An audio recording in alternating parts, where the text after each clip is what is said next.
Good evening. This is the big story tonight. I'm Yvonne Okwara Matole. Today, both NASA and Jubilee headed IEBC's call to have presidential candidates on the table, albeit separately. The meetings, however, failed to reach any consensus, with the opposition coalition insisting on their demands. Deputy President William Ruto, who represented the Jubilee Party, appeared satisfied with IEBC's progress so far.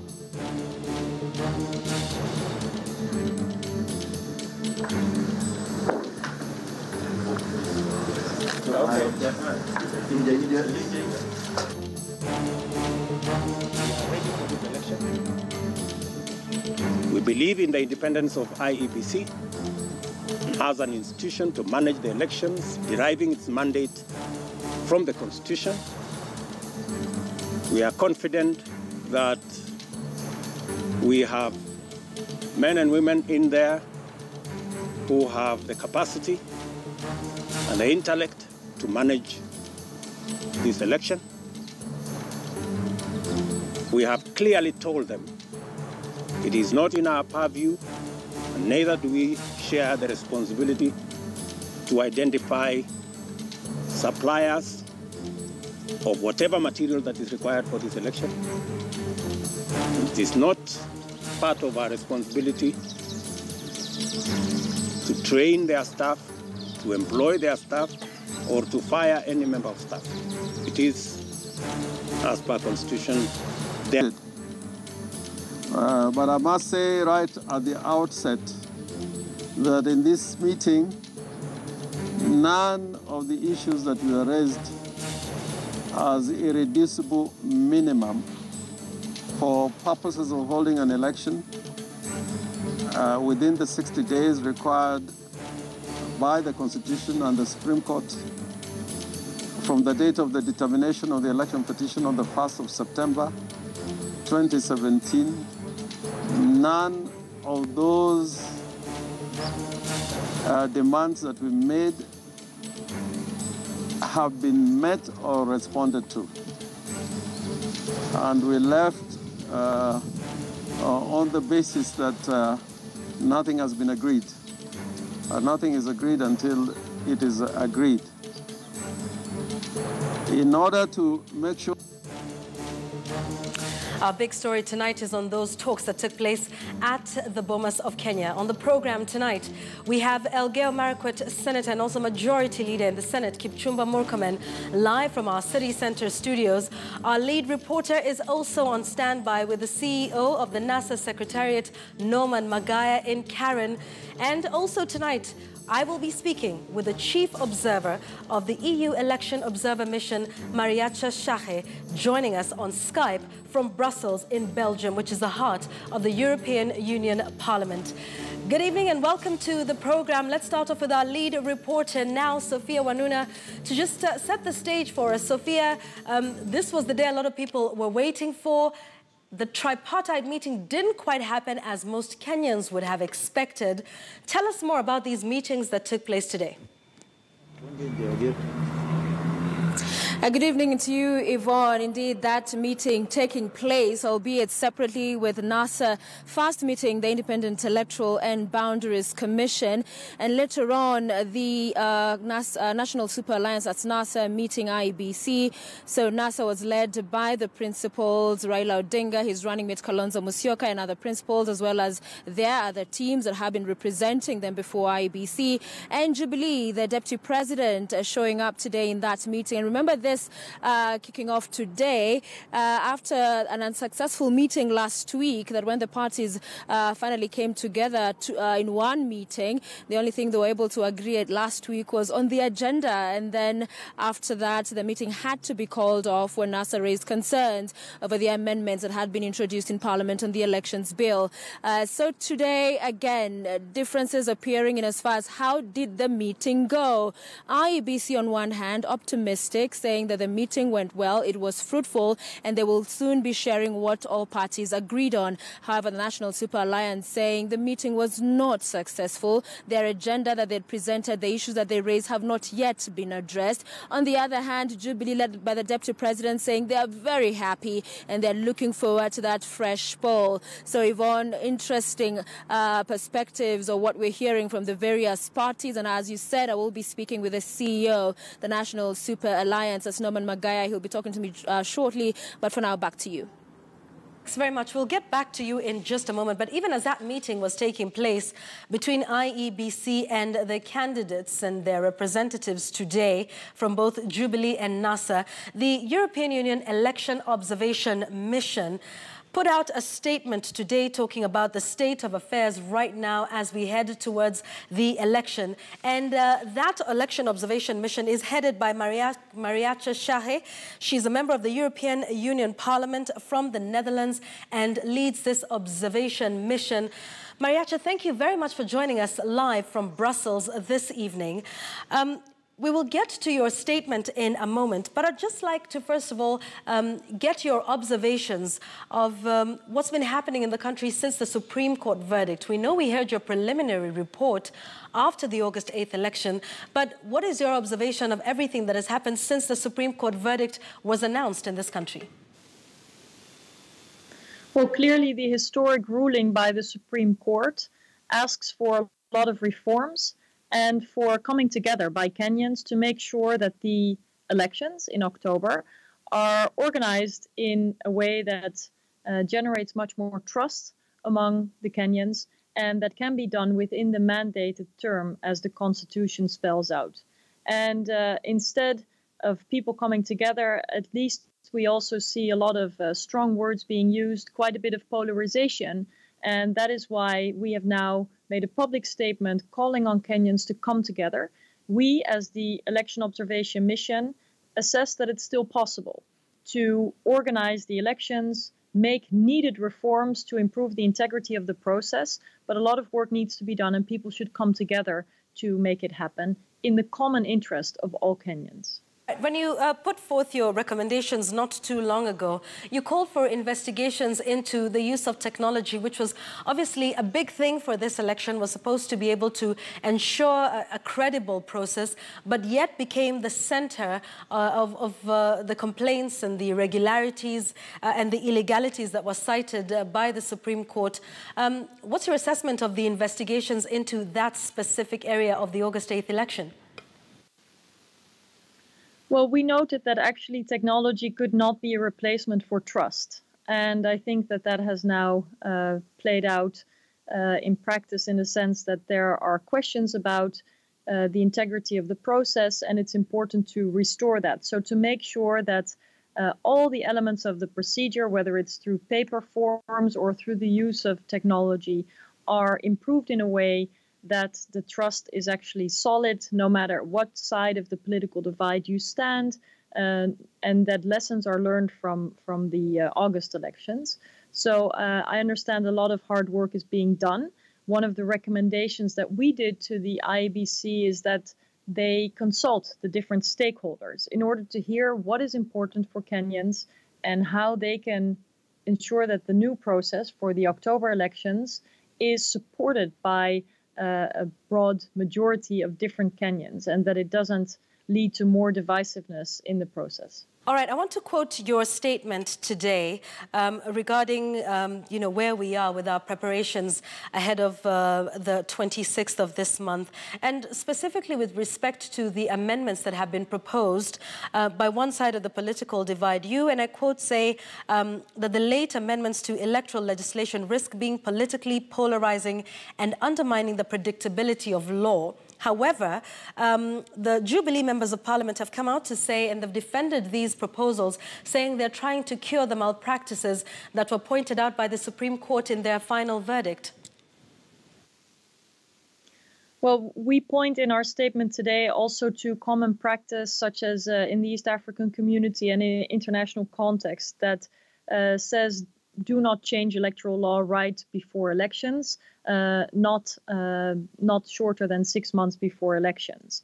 And we also noted in our statement today that none of the proposals that are now before Parliament are necessary to improve the integrity of the process. So while we strongly encourage reforms to improve the integrity of the process, to rebuild trust, to bring Kenyans together, and to organize these elections in a well and trusted way, we do not assess the proposals before Parliament as vital to the process. And so I think it is important that everyone, especially political leaders, take their responsibility not to exacerbate the polarization, but rather to heal the divides and to come together as Kenyans and to organize these elections that have integrity and that take place within the mandated period that the Constitution foresees. Right, and in the statement you also talk about the proposed changes not necessarily being critical to Kenya complying with, quote, international commitments.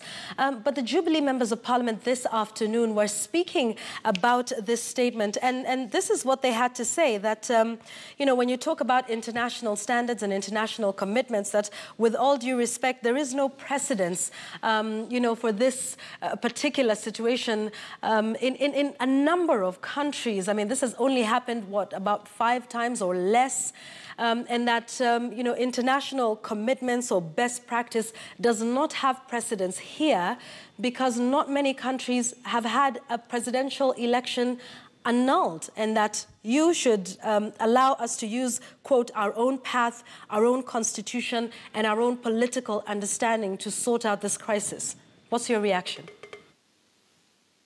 Well, indeed, the situation in Kenya is unprecedented, but it doesn't mean that international practice of electoral preparations are unprecedented. Actually, the refraining from changing the rules of elections right up to them, so to leave a set period of time for people to have a predictable and expected electoral process is a practice that is shared widely and does not depend on the court ruling.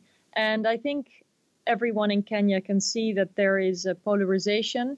To some extent, that will be a part of many electoral campaigns, but it is important that people take their responsibility and to come together, not to deepen the divide, not to use harsher words, but to really constructively work on a shared, trusted process that is one of integrity and that Kenyans can comfortably vote in. So our comments are really made in line with what international practices foresee, also African practices, and our recommendation would be not to change the rules right before the elections. All right, your recommendations come on the back of quite a bit of backlash in the country with the general citizenry after your preliminary report following the August 8th election. Many Kenyans were displeased with the preliminary report that came out.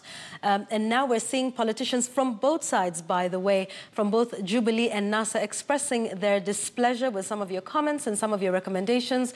Do you still think, as an observation mission, that your comments would hold water in this context? Would you believe that your observation mission is basically still relevant in Kenya? Absolutely. Our mission is impartial and independent. We are not doing our work with the aim of getting compliments or avoiding criticism. We have a very clear mandate. We have no preference of who wins the elections, but we are there in Kenya doing our work in the service of the people of Kenya.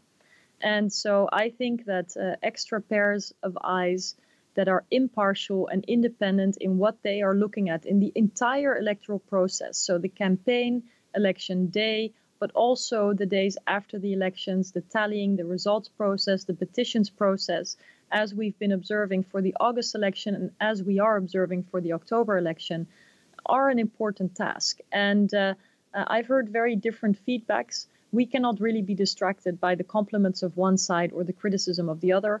We are committed to our impartial and independent mission. And I hope that Kenyans will take the time to read in detail what it is we've said and what it is we continue to say, because sometimes there's a risk that actually quite complex and detailed observations get reduced to one-liners that do not really reflect what we actually said. My final question to you is with respect to technology. That was one of the biggest issues in this election. Like you rightfully said at the start of our conversation, you realize that technology cannot replace trust. But yet it was heavily indicted in your report by the Supreme Court as well. That was raised. But at the heart of the tech in this election was a European company, authoritative, from France. And there's been some stinging indictments from members of the political leadership in this country. And not just that, we're even hearing of reports of them being fined in Nigeria for allegedly being involved in bribery. So my question to you is, you know, as a European, as a member of the EU Parliament, is there anything, any action that you will be seeking to take, any sort of investigation against a company that is essentially European for also being cited as having refused to open the servers by the Supreme Court of Kenya? Well, I think it's important to know that election observers are not investigators. We are not in a position to enforce the law or to enforce contracts that are signed between authorities in Kenya and private companies. I have pointed in my several statements to the need for proper scrutiny and for looking at the terms of these contracts in order to make sure that actually the public interest is served and that the proper oversight, checks and balances are in place. Because these companies have a very big responsibility. If they are entrusted with organizing elections, there's hardly a bigger responsibility one can imagine. So I believe that accountability is very important, but as observers and even as a member of the European Parliament, we're not investigators. But of course, the role of private companies, all of them, in the Kenyan elections, but also more broadly, the role of private companies in organizing elections through technology or otherwise are a topic that are high on my agenda. They certainly have a lot of my attention. And I think it is very important that we look at accountability and oversight mechanisms in the public interest. And I hope Kenyans and the different Kenyan institutions that are entrusted to play this oversight role will do their job in that regard as well. All right, just a quick clarification to that. Many will remember that during the 2013 election, we had a similar case with what is now known as the Chicken Gate scandal. And the British government took some serious steps towards, you know, the company there. But do you think France should perhaps do the same, you know, start an investigation into authoritative and some of the indictments that have been made against it, not just in Kenya, but in Nigeria as well? I think it is essential that private companies are held to account and that the proper authorities, whether they are Kenyan or elsewhere, make sure that the law is respected. One of the key recommendations that you'll find in almost every recommendation and statement that I've made is to respect the rule of law. And of course, nobody should be above the law. Not powerful politicians, not powerful private companies. The law is very important to be respected, and the same goes for Europeans, for Kenyans. Indeed, the rule of law must be respected, but the proper authorities that are entrusted with the responsibility to look at whether there was any wrongdoing, because we cannot just go by allegations. That's a dangerous thing. There are so many allegations flying around. It is important that the proper authorities, the proper institutions look into whether there was any wrongdoing, that there is a due process, and that way individuals or private companies are held to account according to the rule of law. Thank you very much. We thank you for making the time to speak with us from Brussels. That is Mariacha Shahe. She is the head of the EU Election Observation Mission here in Kenya during this election. That statement that they have released today following the stalemate between NASA, Jubilee and the IEBC, the electoral management body. She was speaking to us live from Brussels, which is the heart of the European Parliament. Now, that is the big story we're focusing on. Obviously, that statement, that stalemate that even the observation missions are speaking about. But let's get to understand exactly what happened, because different sides of these have different outcomes of what that meeting was like between IEBC and NASA representatives, between IEBC and Jubilee. Remember, I will still be speaking to Senator Kipchumba Murkomen in just a moment. But first, our lead reporter, Sophia Wanuna, is with the head of the NASA Secretariat. Sophia, I suppose it will be interesting to hear how different this meeting was for both sides. Yes, and let's speak with Norman Magaya, his CEO, NASA Secretariat. And Magaya, there were, in essence, two meetings held by your side with IEBC. One by Raila Odinga Kalonzo Musyoka alongside the chair and the vice chair. And then you came later with the rest of the commission. Talk to us about what transpired in the first meeting. I think the first meeting between the chair of the commission and the vice chair and our candidate and his running mate was purely a briefing meeting on emerging issues and what steps the commission is taking, the state of preparedness, how they are planning to surmount some of the challenges that the commission is facing. So it was largely a meeting on talks about talks, exploring issues that are in contention, isolating issues that the commission thinks that they have been able to administratively deal with. But most of the issues that were discussed in that first meeting were placed on the table for interrogation in the second meeting that was between now the commissioners and our candidate and his team. And the view we took in that meeting was that the main subject of discussion was the document on our irreducible minimum. The commission was able to take us through on what they have, steps they have taken towards addressing the concerns we had raised. But our view was that most of them were generalizations. There was no answer on specific issues that we raised in our irreducible minimum document. And because of that, we were not able to make progress. So a decision was taken that to deal with the technical details in that document, that we come back for a briefing in the afternoon, that the commission was designating 2 commissioners and a member of its project team. And on our side, we were also supposed to come with the 3 people. We went for that meeting at 5 in the evening, and again, no progress was realized because the commission had not processed the response as had been anticipated.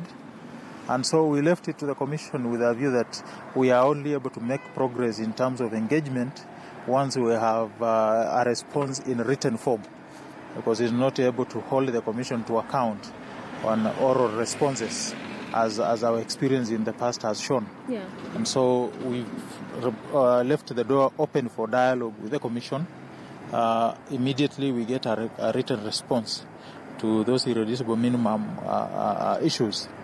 But again, as the whole country is aware, there is an elephant in the room, and that elephant is in the manner and format of a bill presented by the Jubilee regime, which is dishonestly holding out to Kenyans that they have no irreducible minimum, yet they have the biggest stumbling block towards the country holding a free and fair election. Right. And that is in conformity with the Constitution on the 26th. So you're saying you're still open to talks, albeit so far any talks between you and IEBC failing?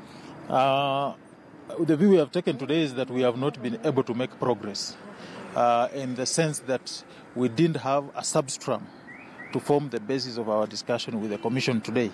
There was no response to the specific issues we raised, and so we could not engage the Commission further on any other issue, lest we received a response on the issues that we had raised. And that's why we said we have left the door open for dialogue.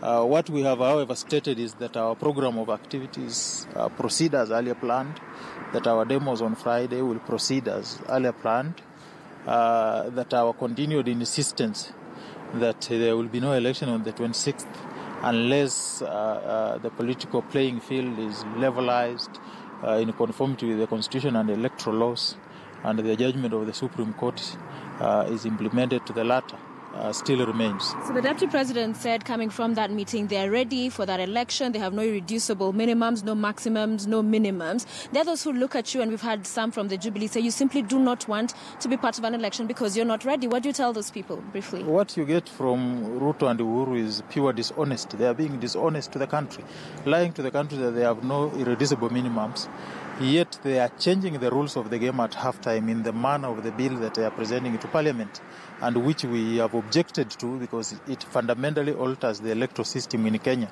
from what we know it today to the pre-2007 era, and we've said that that is not achievable. We've said that we are ready for elections tomorrow, but elections that are held in strict conformity with the Constitution and the election law, and that is what Jubilee is moving away from. Also, you have taken issue with some of the envoys and the statements we've heard from the U.S. ambassador and others. What especially is your issue?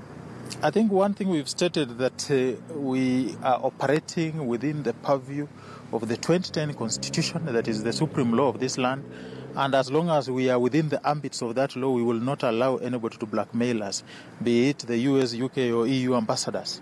We talk strong exception to anybody who wants to twist us, to walk us into an election that is predetermined. And that's why we've said that we will speak out without fear, that they cannot twist. How are they twisting? Those threats, and we take them as empty threats. Nobody is enthusiastic about traveling to the US or to the UK. We are better off sorting our democratic system here to make Kenya a better place than the US and the UK. So for us, threats for visa are neither here nor there. Perhaps they can try those threats on Jubilee, but not on us.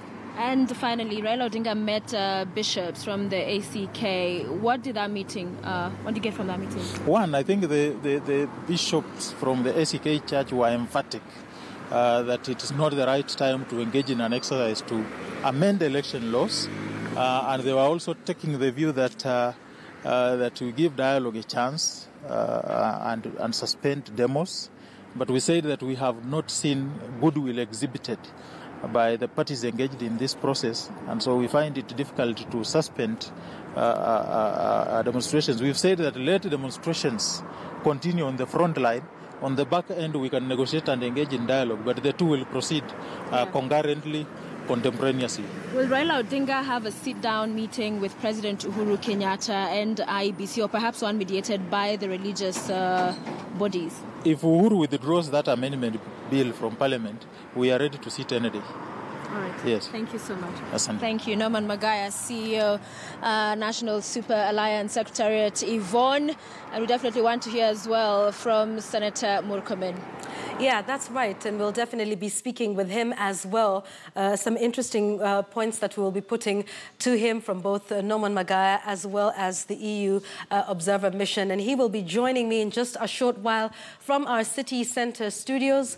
We're trying to get this story from you through all angles. The majority leader of the Senate in this country, Senator Kipchumba Murkomen, will be joining me shortly to talk about his side and why the Deputy President was quite happy with the outcome of that meeting that took place today. That's next on The Big Story.